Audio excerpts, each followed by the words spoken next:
Hi, welcome to part 2. Alright, so light's disappearing quick, but this shouldn't take too long. Hello again, Violet. You get 2 shout outs. And Pearl, thinking of you too. Not playing favourites. Okay, so on that, I've sworn a bit in my previous videos, and I'm sorry about that. They're rude words, and I don't know, sometimes they're appropriate, sometimes they're not, so yeah, just don't use them all the time. Okay, so here we go. I have constructed a little column, and we're gonna tighten it up on live TV, just so you can kind of hear the sounds. I'm not actually sure how this is going to go, so I just got to find my screwdriver. Here it is. Okay, so I'll just take you through it. Here is the cribbing, makeshift timber footing. That should distribute the load nicely. Underneath there is actually the old concrete footing, but it's not level or big enough for me to set these on, so I've just packed earth on top of it, and I'm just hoping that it all kind of settles evenly.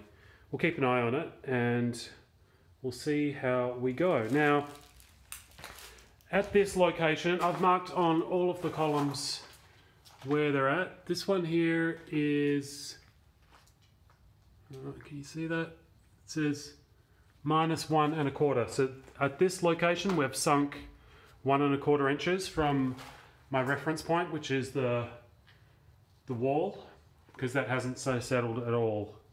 Maybe a smidge, but there's not much we can do about that. It's a wall. So this is down 1 1/4.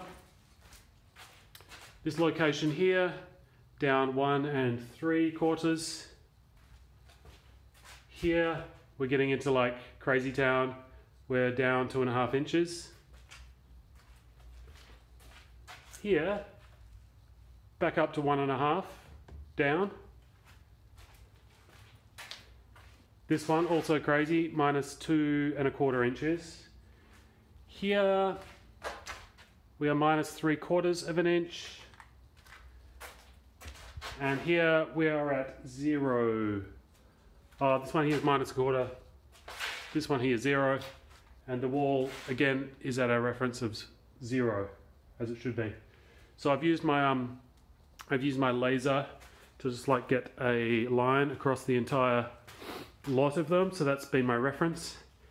And then I just figure out the measurement difference between the laser horizontal and the underside of the subfloor above, which all should be the same level. I was measuring to the bottom of the joists, but I noticed that I was getting some pretty crazy differences, and I think some of the joists are a different depth. So that was throwing it out a little bit. And then I realized, I'll just measure off the bottom of the subfloor. Okay, so here we are at -1 1/4.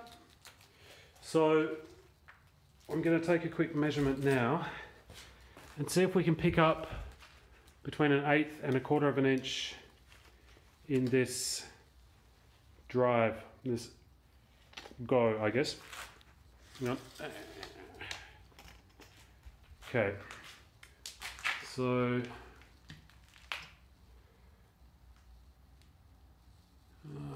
getting in the way, there we are. Oh, it's mirrored. Oh, that sucks. Oh well, it's at just over 18 1/2. So if we can get that up to just shy of 19, then we will have worked. Just bang my head into this pipe. Got to watch where you're going down here. I need to get all this old gas pipe. It's just like in weird, dangerous spots, and oh, you just don't see it, especially when you're staring at yourself on bloody phone.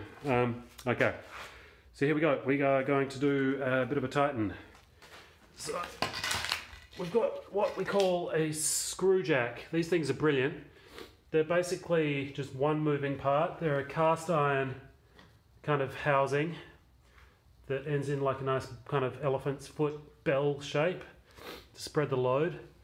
heavy duty thread, which actually goes down about this far. You can get a lot of height out of these, but the higher you go, the more unstable they become relatively, so we want to minimize how high we go. This one, we only need to go up 1.25 inches, so it should be okay. We are dead plumb. I've put a level on this thing on all sides. Our cribbing is dead level. Our column is dead plumb. So we shouldn't have any crazy moments of inertia to worry about this thing booting out, unless our cribbing settles unevenly. So we'll keep an eye on that. What I've done here at the bottom is this is like a galvanized stirrup, and inside there is about a 1/8 inch steel plate sandwiched in that gap there. So what that is there for is to just beef up the end grain and make sure that this doesn't like splinter. If it was just the timber post on the end of the jack could potentially just drive up into the wood if there's a lot of weight that it's working with. So this is just like a little safety measure to make sure we're kind of beefed up there. Up the top, I've done the same thing, except there is no steel plate inside because the weight is more evenly distributed on this 6 inch by 6 inch by 4 inch deep block, which is then spreading the load between these two beams. We've gone cross grain going that direction. Hopefully this knot doesn't give us any problems, but again, we're not lifting the whole building here. We're lifting 16 feet worth of building, distributed, so it should be okay. All right, here we go. We're gonna tighten up, listen out.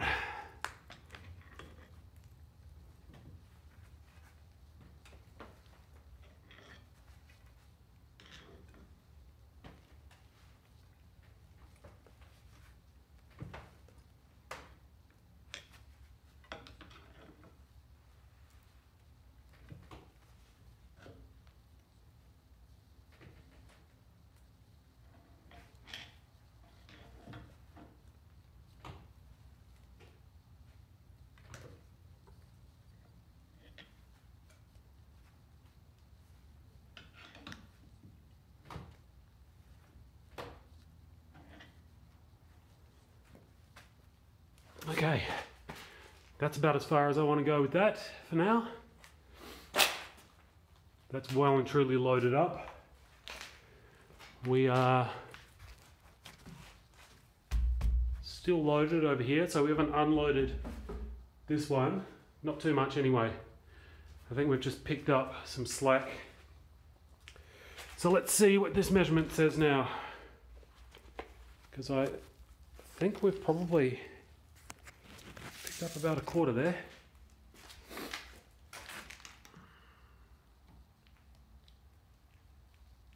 Yep. Just shy of 19. So we picked up 1/4 inch. Goodie. Now that's all I'm going to do on that one. That one's now set.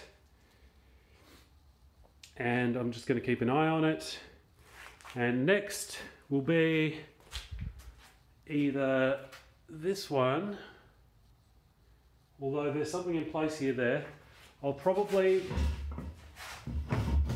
get Lucy out of here. At this point we're down 2.5, so this is our lowest point. So I'll make this my priority for the next one.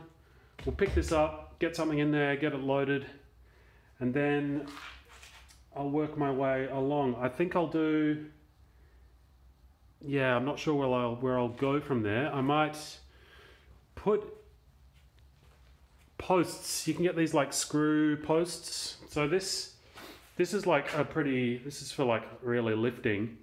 You can also get these post jacks, which is basically just a column with a foot on each end and a screw thingy.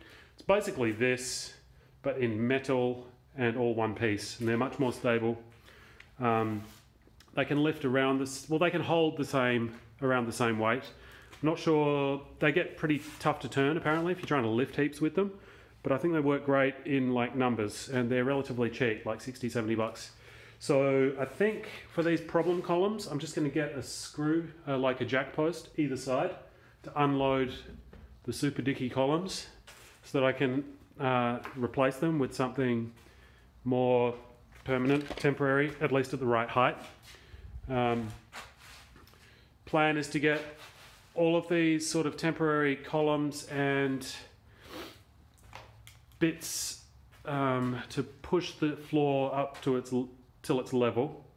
Then I'm going to build a temporary wall on either side, holding up all of the joists, which are these like cross members. At which point the main beam will be completely unloaded. I'll unload it, it can be dropped down. It's no longer doing any work. The temporary walls will be holding the joists up. I'll then excavate underneath the main beam, and at about 8 foot, 8 foot distances, I'll pour lovely new super deep, super wide concrete footings and build upon them concrete block wall, concrete block piers, which will then hold up my lovely new beam, which will be either steel or timber, not sure yet. But yeah, thanks for joining me for this pretty exciting stage of the thing. This is like the first major work I've done on this place, apart from cleaning it. So this is I'm pretty jazzed right now. Yeah, Screwjacks doing a good job. Okay, thanks very much, guys. Troopers, see you next time. Bye.